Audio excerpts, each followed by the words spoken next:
Shalom, kami dari kelompok farmakologi ITP 2020. Di sini kami akan mempresentasikan hasil diskusi kelompok kami, yaitu bagian obat amlodipin. Anggota kami terdiri dari 5 orang. Yang pertama yaitu saya sendiri, Laura Angelia Putri Syanturi. Lalu yang kedua ada Lola Adesyah Putri Purba. Yang ketiga ada Metias Talenta.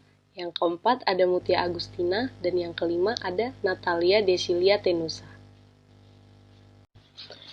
Untuk presentasi kali ini kami memiliki 11 table of contents. Yang pertama yaitu definisi obat, yang kedua nama genetik dan nama paten, yang ketiga gambar tiap sediaan bentuk obat, yang keempat golongan dan klasifikasi obat, yang kelima indikasi dan kontraindikasi, yang keenam efek samping, yang ketujuh farmakodinamik dan farmakokinetik, yang kedelapan dosis dan cara pemberian obat, yang ke-9 nursing consideration, yang ke-10 indeks keamanan kehamilan, dan yang ke-11 special precaution. Baik, saya akan menjelaskan definisi dari obat amlodipin. Menurut Bulsara dan Casagnol pada tahun 2021, amlodipin adalah sebuah obat oral dengan golongan kalsium channel blocker (CCB) dihidropyridin. Jika kita membandingkan obat amlodipin dengan obat nifedipin dan pengobatan dari kelas dihidropyridin lainnya, obat amlodipin dapat bertahan dalam tubuh selama 30 hingga 50 jam, yang menyebabkan obat amlodipin hanya diberi sekali untuk sehari. Obat amlodipin yang tersedia dan telah disetujui oleh FDA atau Food and Drug Administration adalah amlodipin besilat.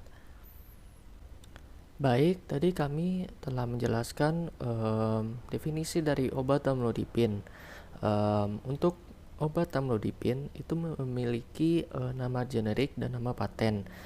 Untuk nama paten dari amlodipin itu bernama Norvasc, yang berakhir pada tahun 2007, dan setelah nama paten ini berakhir, nama generik dari obat amlodipin adalah amlodipin atau amlodipin besilat.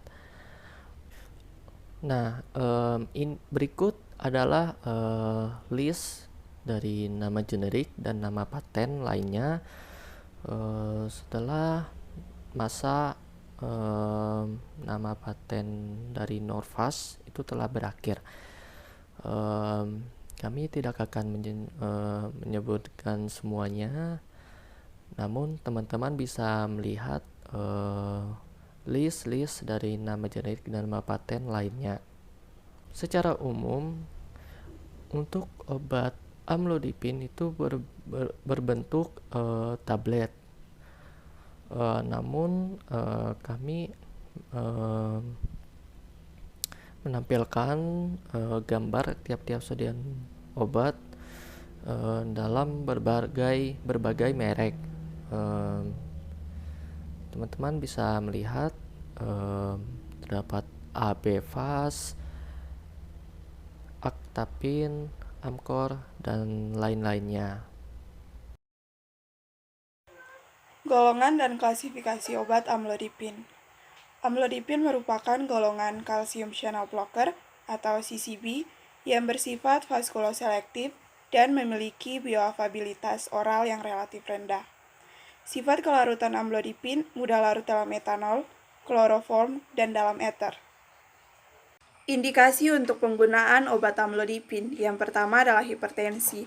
Amlodipin dapat digunakan sebagai obat tunggal untuk mengontrol tekanan darah dengan dosis biasanya 5 mg 1 kali sehari dan dapat ditingkatkan maksimum 10 mg tergantung pada respon individu dan beratnya penyakit. Yang kedua adalah chronic stable atau vasospastik angina. Pengobatan ini pertama iskemi miokard baik yang disebabkan oleh obstruksi maupun vasokonstriksi arteri koronaria. Dosis yang dianjurkan adalah 5-10 mg dengan dosis yang lebih rendah pada pasien orang tua dan pasien dengan insufisiensi hepatik. Selanjutnya, kontraindikasi dalam penggunaan amlodipin. sebagai berikut. Untuk hipotensi berat, shock kardiogenik, obstruksi saluran keluar ventrikal kiri, misalnya stenosis aorta derajat tinggi, dan gagal jantung setelah infrak miokard akut. Efek samping dalam penggunaan obat amlodipin secara signifikan berupa edema perifer, hipotensi, dan angina. Gangguan pada darah dan limfatik berupa leukopenia, trombositopenia, dan flushing. Pada regio dada berupa bradikardi, takikardi, ventrikel, nyeri dada, palpitasi, edema paru, dan sesak napas. Pada regio kepala berupa tinnitus, gangguan penglihatan, diplopia, konjungtivitis, rinitis, sakit kepala, mengantuk, pusing, dan gejala ekstrapiramidal. Gangguan gastrointestinal berupa mual, dispepsia, diare, konstipasi, dan sakit perut. Gangguan umum dan kondisi situs admin berupa kelelahan, astenia, dan batuk.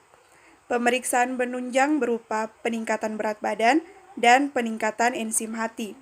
Gangguan muskuloskeletal dan jaringan ikat berupa kram otot, artaglia, dan nyeri punggung. Gangguan kejiwaan berupa insomnia, kecemasan, dan depresi.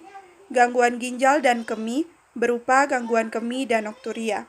Sistem reproduksi dan gangguan payudara berupa disfungsi seksual dan ginekomastia. Gangguan kulit dan jaringan sukutan berupa ruam, perubahan warna kulit, dan pruritus. Farmakodinamik amlodipin. Amlodipin merupakan penghambat influx atau masuknya ion kalsium melalui membran ke dalam otot polos pembuluh darah dan jantung.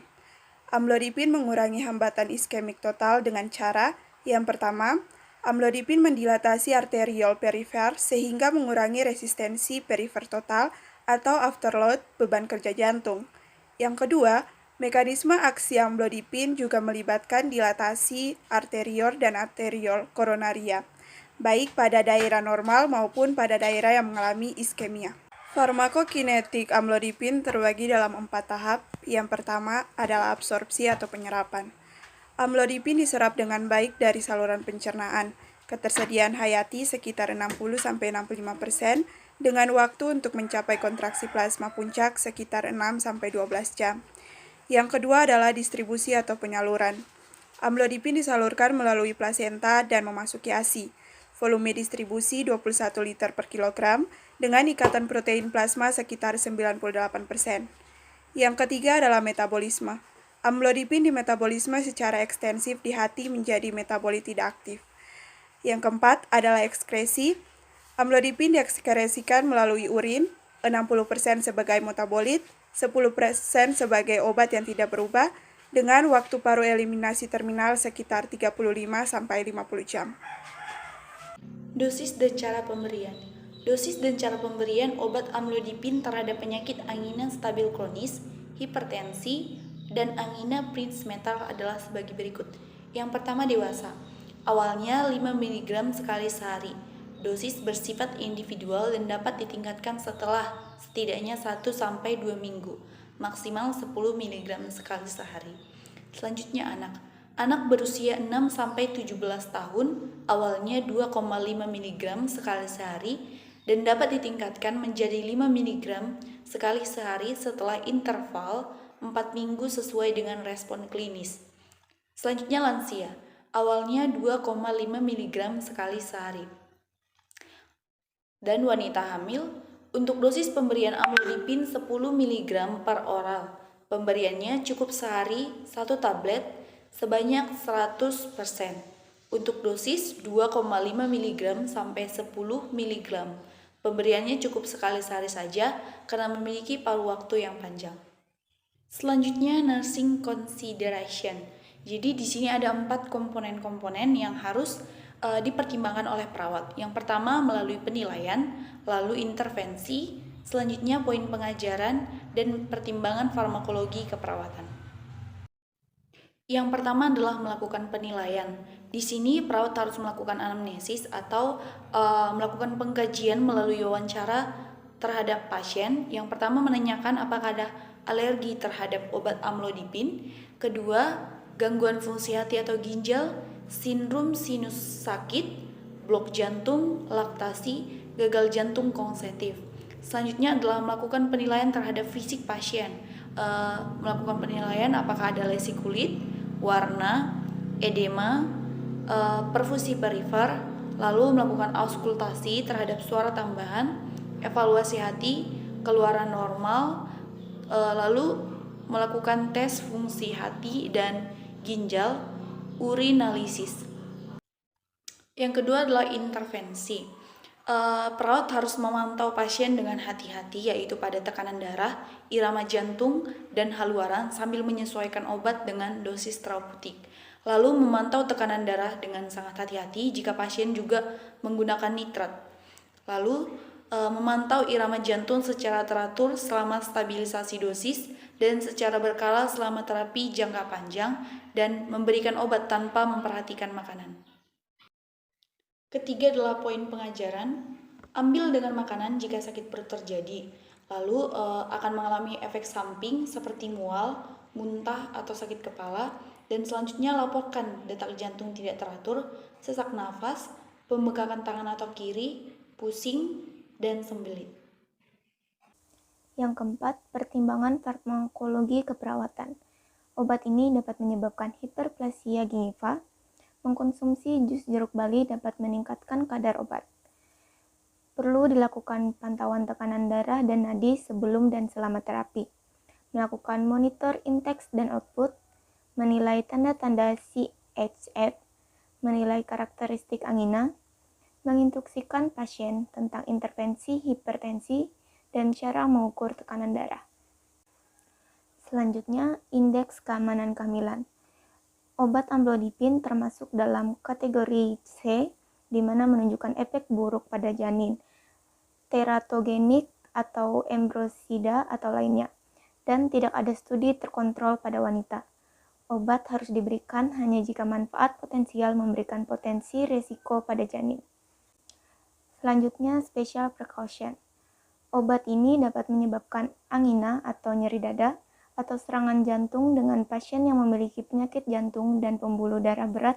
Sangat disarankan untuk memeriksa kondisi fisik pasien dengan rutin kepada dokter untuk mengetahui apakah pengobatan ini bekerja secara optimal. Pemeriksaan darah mungkin diperlukan untuk memeriksa efek yang tidak diinginkan. Tanda gejala yang memerlukan penanganan dari dokter adalah nyeri atau perasaan tidak nyaman pada dada, jantung berdetak secara tidak teratur atau irregular, mual muntah, nyeri atau perasaan tidak nyaman pada kedua tangan, rahang, punggung, atau leher, kesulitan bernapas, atau berkeringat dingin.